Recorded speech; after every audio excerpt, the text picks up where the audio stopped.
Capítulo 9. Escucha, Israel, hoy vas a cruzar el Jordán para entrar y desposeer a naciones más grandes y fuertes que tú, que habitan en grandes ciudades con muros que llegan hasta el cielo. Esa gente es poderosa y de gran estatura. Son los anaquitas. Tú ya los conoces y sabes que de ellos se dice: ¿quién puede oponerse a los descendientes de Anac? Pero tú entiende bien hoy que el Señor tu Dios avanzará al frente de ti, y que los destruirá como un fuego consumidor, y los someterá a tu poder. Tú los expulsarás y los aniquilarás enseguida, tal como el Señor te lo ha prometido. Cuando el Señor tu Dios los haya arrojado lejos de ti, no vayas a pensar: el Señor me ha traído hasta aquí por mi propia justicia, para tomar posesión de esta tierra. No, el Señor expulsará a esas naciones por la maldad que las caracteriza, de modo que no es por tu justicia ni por tu rectitud por lo que vas a tomar posesión de su tierra. No, la propia maldad de esas naciones hará que el Señor tu Dios las arroje lejos de ti. Así cumplirá lo que juró a tus antepasados, Abraham, Isaac y Jacob. Entiende bien que eres un pueblo terco, y que tu justicia y tu rectitud no tienen nada que ver con que el Señor tu Dios te dé en posesión esta buena tierra. Recuerda esto y nunca olvides cómo provocaste la ira del Señor tu Dios en el desierto. Desde el día en que saliste de Egipto hasta tu llegada aquí, has sido rebelde contra el Señor. A tal grado provocaste su enojo en Horeb, que estuvo a punto de destruirte. Cuando subí a la montaña para recibir las tablas de piedra, es decir, las tablas del pacto que el Señor había hecho contigo, me quedé en la montaña 40 días y 40 noches, y no comí pan ni bebí agua. Allí el Señor me dio 2 tablas de piedra, en las que Él mismo escribió todas las palabras que proclamó desde la montaña, de en medio del fuego, el día de la asamblea. Pasados los 40 días y las 40 noches, el Señor me dio las 2 tablas de piedra, es decir, las tablas del pacto, y me dijo: levántate y baja de aquí enseguida, porque ese pueblo tuyo que sacaste de Egipto se ha descarriado. Bien pronto se han apartado del camino que les mandé seguir, y se han fabricado un ídolo de metal fundido. También me dijo: he visto a este pueblo, y realmente es un pueblo terco. Déjame que lo destruya y borre hasta el recuerdo de su nombre. De ti, en cambio, haré una nación más fuerte y numerosa que la de ellos. Luego me di vuelta y bajé de la montaña que ardía en llamas. En las manos traía yo las 2 tablas del pacto. Entonces vi que ustedes habían pecado contra el Señor su Dios, pues se habían fabricado un ídolo fundido con forma de becerro. Bien pronto se habían apartado del camino que el Señor les había trazado. Así que tomé las 2 tablas que traía en las manos y las arrojé al suelo, haciéndolas pedazos delante de ustedes. Nuevamente me postré delante del Señor 40 días y 40 noches, y no comí pan ni bebí agua. Lo hice por el gran pecado que ustedes habían cometido al hacer lo malo a los ojos del Señor, provocando así su ira. Tuve verdadero miedo del enojo y de la ira del Señor, pues a tal grado se indignó contra ustedes que quiso destruirlos. Sin embargo, el Señor me escuchó una vez más. Asimismo, tan enojado estaba el Señor contra Aarón que quería destruirlo, y también en esa ocasión intercedí por él. Luego agarré el becerro que ustedes se fabricaron, ese ídolo que los hizo pecar, y lo quemé en el fuego. Lo desmenucé y lo reduje a polvo fino, y arrojé el polvo al arroyo que baja de la montaña. En Taberá, en Masá y en Kibrot Hatabá, ustedes provocaron también la indignación del Señor, lo mismo que cuando el Señor los envió desde Cades Barnea y les dijo: vayan y tomen posesión de la tierra que les he dado.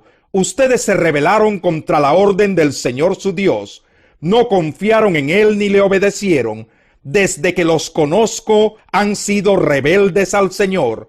Como el Señor había dicho que los destruiría, yo me quedé postrado ante él esos 40 días y 40 noches.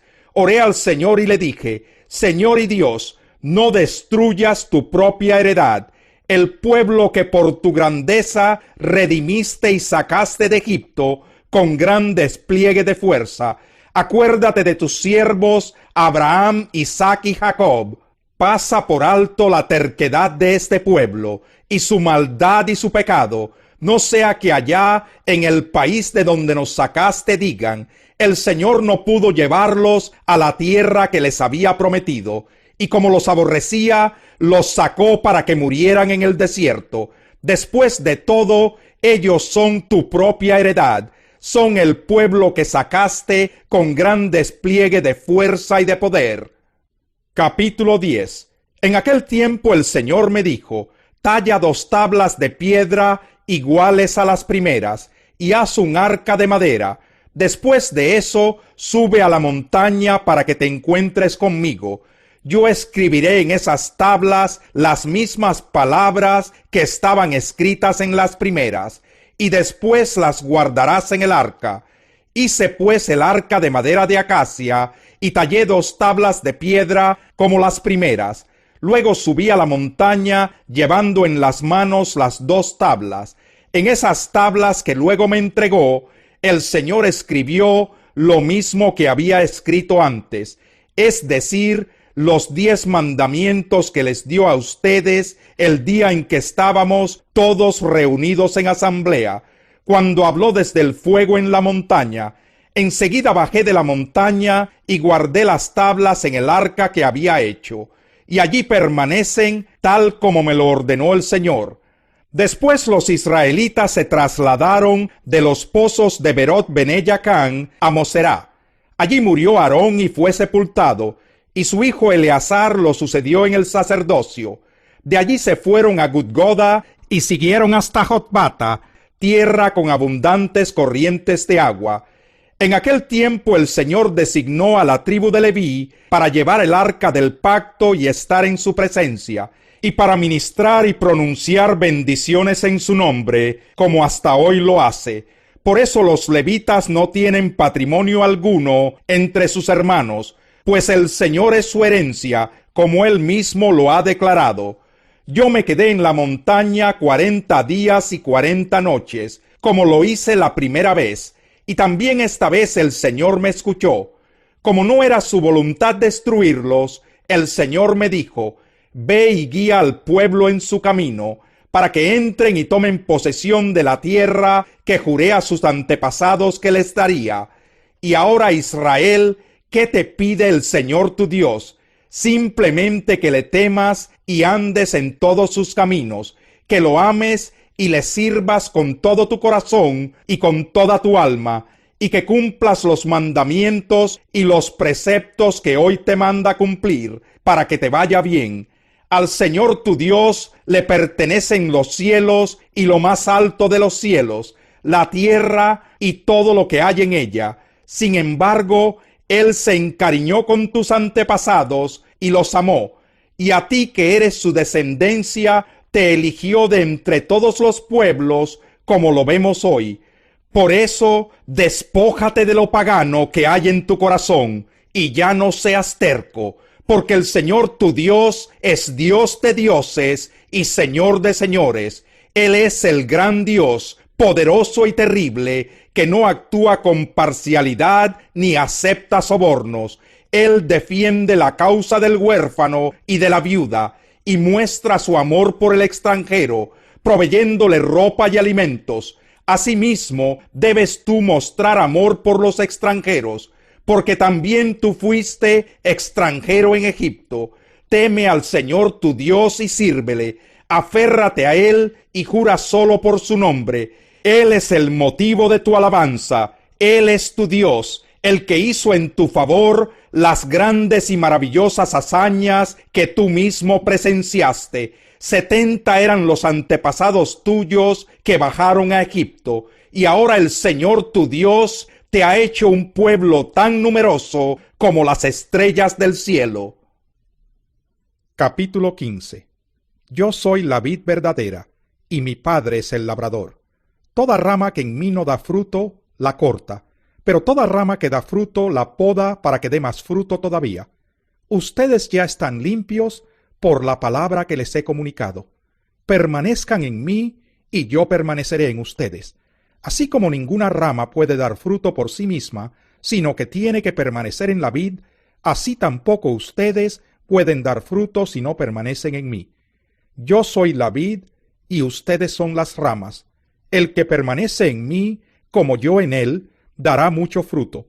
Separados de mí, no pueden ustedes hacer nada. El que no permanece en mí es desechado y se seca, como las ramas que se recogen, se arrojan al fuego y se queman. Si permanecen en mí, y mis palabras permanecen en ustedes, pidan lo que quieran, y se les concederá. Mi Padre es glorificado cuando ustedes dan mucho fruto, y muestran así que son mis discípulos. Así como el Padre me ha amado a mí, también yo los he amado a ustedes. Permanezcan en mi amor. Si obedecen mis mandamientos, permanecerán en mi amor, así como yo he obedecido los mandamientos de mi Padre y permanezco en su amor. Les he dicho esto para que tengan mi alegría, y así su alegría sea completa. Y este es mi mandamiento, que se amen los unos a los otros, como yo los he amado. Nadie tiene amor más grande que el dar la vida por sus amigos. Ustedes son mis amigos si hacen lo que yo les mando. Ya no los llamo siervos, porque el siervo no está al tanto de lo que hace su amo. Los he llamado amigos, porque todo lo que a mi Padre le oí decir, se lo he dado a conocer a ustedes. No me escogieron ustedes a mí, sino que yo los escogí a ustedes y los comisioné para que vayan y den fruto, un fruto que perdure. Así el Padre les dará todo lo que le pidan en mi nombre. Este es mi mandamiento, que se amen los unos a los otros. Si el mundo los aborrece, tengan presente que antes que a ustedes me aborreció a mí. Si fueran del mundo, el mundo los querría como a los suyos. Pero ustedes no son del mundo, sino que yo los he escogido de entre el mundo. Por eso el mundo los aborrece. Recuerden lo que les dije. Ningún siervo es más que su amo. Si a mí me han perseguido, también a ustedes los perseguirán. Si han obedecido mis enseñanzas, también obedecerán las de ustedes. Los tratarán así por causa de mi nombre, porque no conocen al que me envió. Si yo no hubiera venido, ni les hubiera hablado, no serían culpables de pecado. Pero ahora no tienen excusa por su pecado. El que me aborrece a mí, también aborrece a mi Padre. Si yo no hubiera hecho entre ellos las obras que ningún otro antes ha realizado, no serían culpables de pecado. Pero ahora las han visto, y sin embargo a mí y a mi Padre nos han aborrecido. Pero esto sucede para que se cumpla lo que está escrito en la ley de ellos. Me odiaron sin motivo. Cuando venga el Consolador, que yo les enviaré de parte del Padre, el Espíritu de verdad que procede del Padre, Él testificará acerca de mí, y también ustedes darán testimonio, porque han estado conmigo desde el principio.